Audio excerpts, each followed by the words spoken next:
大家早安，我是佑仔。然后我们今天要去的目标是东京巨蛋城。东京巨蛋算是我之前来日本的时候正好没有去的地方。它在后乐园那边。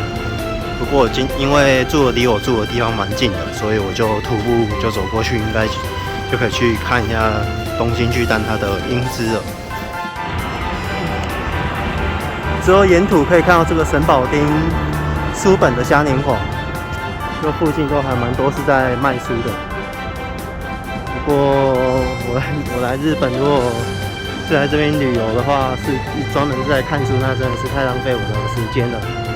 所以我们就是简单带过去就好。然后又在现在也是正好快中午的时间，正好再去前面吃一家牛肉面。然后可以看到这边有卖一些古书的商店，还有一些二手书哦。然后前面也是有卖一些吃的，附近上班族都会过来吃。然后最让我开心是附近有大创了，那我就不用每次都跑到什么涩谷啊、秋叶原啊去找那边有大创，因为大创真的是在日本生活，真的是它的东西真的是很便宜的。你去唐吉诃德可能买的东西还会比它便宜，可是唐吉诃德有的东西是日本做的啦。就其实比较好啊，大创大家都知道嘛。可以看到这一家兰州拉面，马子路牛肉面，然后中国那一边才有的店，现在有开来日本。刚才看到有一群人在排队，然后准备要来吃了。然后可以看到中国牛肉面在日本还是蛮有潜力的，都已经排队排成这样。因为讲真的，柚子前几天被那个博多拉面雷到之后啊，最近其实有时候也有看到拉面也不太想吃拉面，因为之前吃的那个拉面真的是太咸过头了。那我们可以看到它的面，哇，看起来就还蛮好吃的感觉。要把它搅一搅之后，可以看到这个面的牛肉看起来就非常的好吃，看起来饱饱的，吃起来不会很有压力。然后可以看到这个面条，又细又长，看起来很好吃哦。然后刚吃完兰州牛肉面，觉得是真的还不错。然后这边我们可以看到香乌冬这个乌龙面竟然可以排到中间这边隔一个马路，真的是还蛮厉害。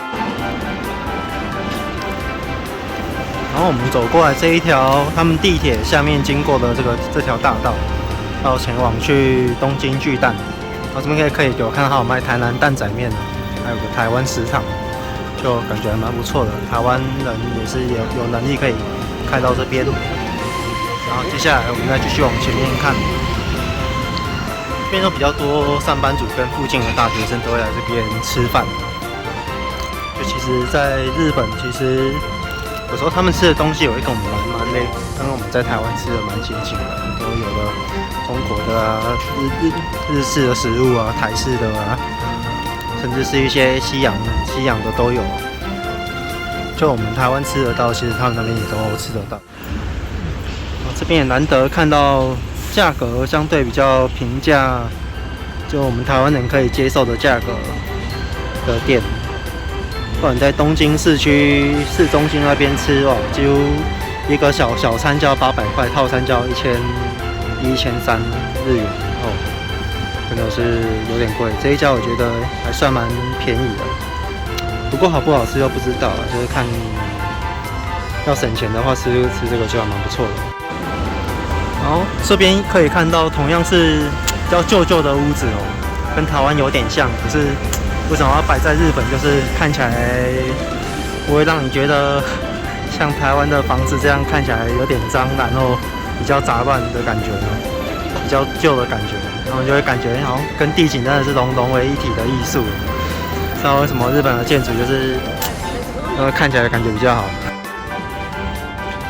右仔现在走上来天桥，我们可以看到摩天轮，可以看到东京巨蛋这边的这个日本的后乐园的方向。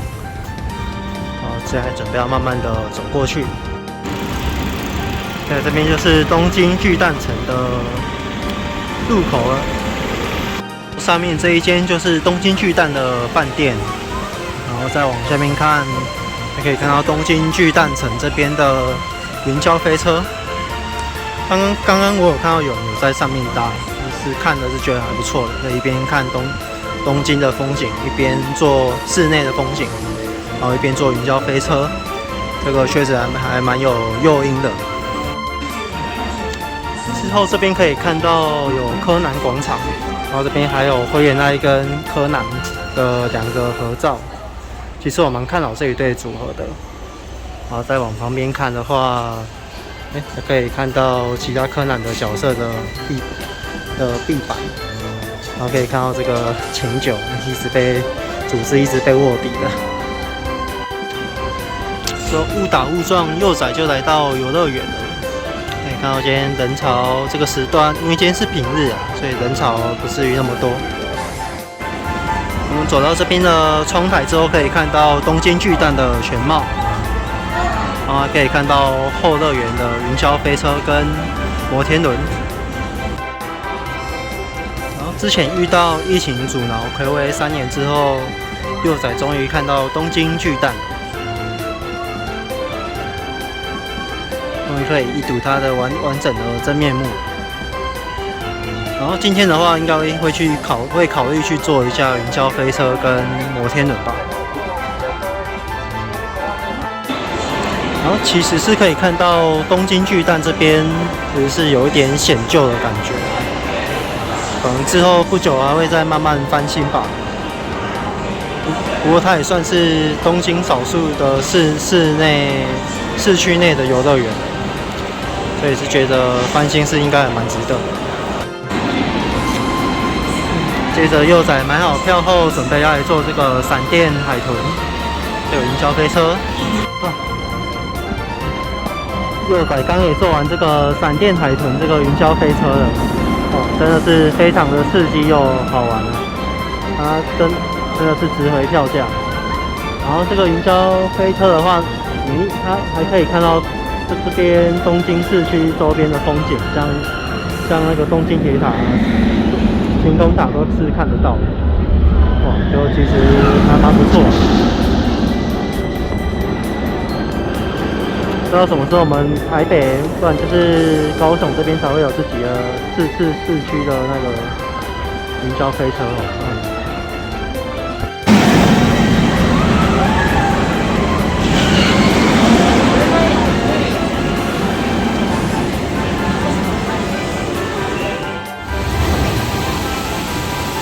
看到这个 Wonder Drop， 惊喜掉落，哇，真的是看了也让我蛮想玩的。不过就是要没有穿雨衣玩，其实才会更好玩。这种就是要享受被水淋湿的感觉，那夏天的时候会还蛮适合的。然后我们可以看到这个后乐园的车站，然后它一出车站就可以看到那个云霄飞车了，哇，就其实还不错，就让人有兴奋的感觉。像我那个时候去横滨，就会觉得有点可惜，就是它不是出车站就看到地标大厦跟他们的那个标志性的那个摩天轮，就会觉得好像感觉不像跟想象中的横滨不太一样。我们现在要去这个小石川后乐园。我们终于到达这个小石川后乐园。这边有看到有一些史料跟史迹展示告示牌在旁边。所以说这个后乐园，它其实车站它那个后乐园就是指这个小石川后乐园，并不是指那边就是一个东京后面的游乐园的意思。如果我们从中文的解释的话，会常误以为说，是不是这个城市的后面有个后花园啊，后面的游乐园啊。我原本以为进来是不需要花钱的，很像是一个公园这样，结果进来也是要花了300块日币吧，不过也不贵啊。如果今天的行程是来东京巨蛋的话，其实是还蛮值得有个空闲是可以来旁边这边坐一下休息一下。然后进入庭园以后，我们过这个桥，可以看到，这边可以看到东京巨蛋的方向，然后还有这个东京巨蛋的饭店，然后它还有这个饭店的倒影，真的是非常的美。然后接下来我们再往旁边看，可以看到这个荷花，哇，都已经有点枯萎了。大概是因为现在是秋天的关系吧，所以才会如此的枯萎。所以这边如果要看的话，可能就要挑夏天来了。所以可以看到今天天气一开始我来的时候是阴阴的，现在已经出太阳了，而且照耀的非常的漂亮。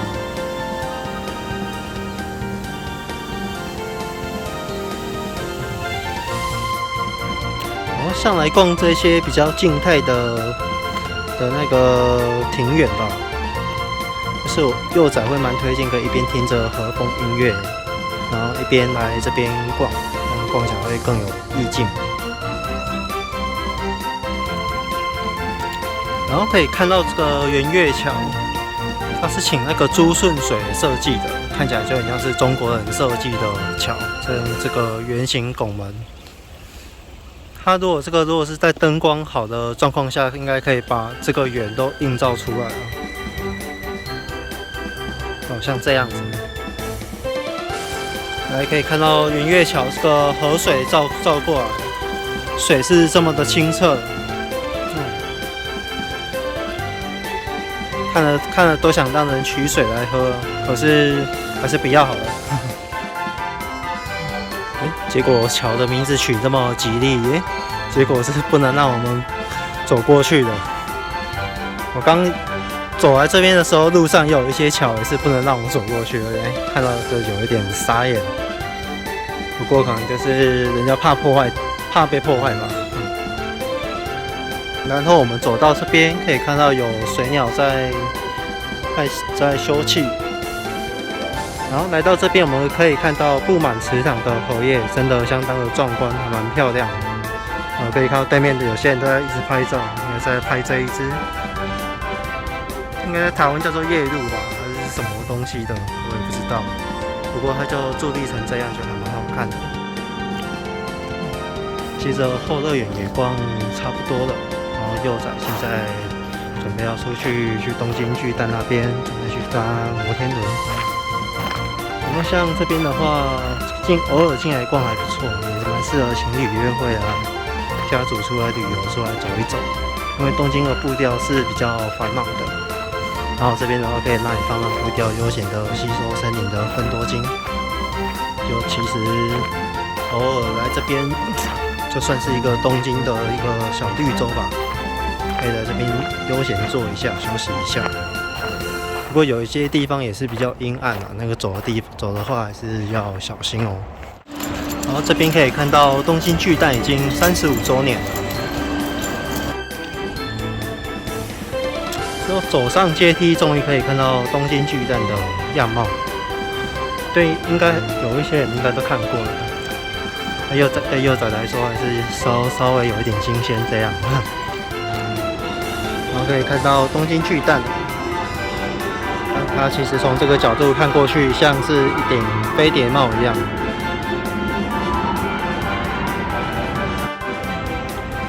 然后可以看到东京巨蛋的外围这边有卖一些巨人队的相关的物品，然后它里面的内购就是这样子。越夜应该会越美丽吧。然后机会难得，幼崽待会也是准备要上去坐摩天轮了。然后可以看到这边它的夜景就是这样子。接下来准备坐摩天轮了，还好这边没有排队的很夸张。然后坐上这个观览车，我们可以看到它里面是可以放日语的卡拉 OK 的歌的。不过今天我要录影片，所以就比较没有心思去唱歌了。然后可以看到东京巨蛋的晚上的风景，哇，是真的非常的漂亮。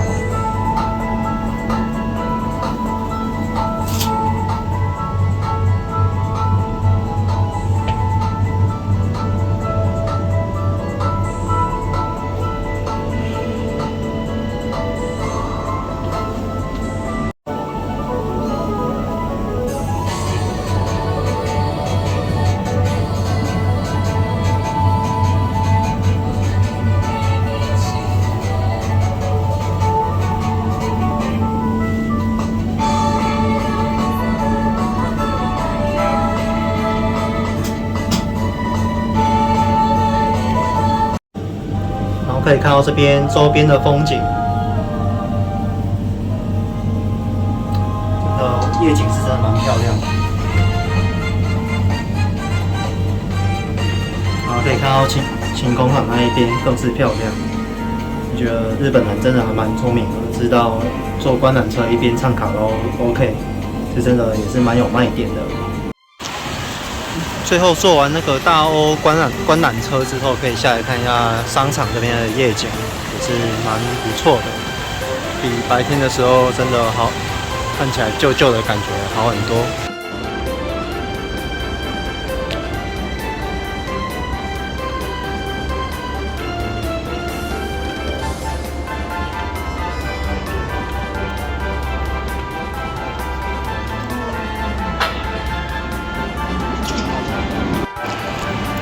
之后满足的逛完东京巨蛋城之后，佑仔今天的影片也即将要结束了。然后感谢大家的收看，欢迎订阅跟开启小铃铛，然后也欢迎你们下次再观看。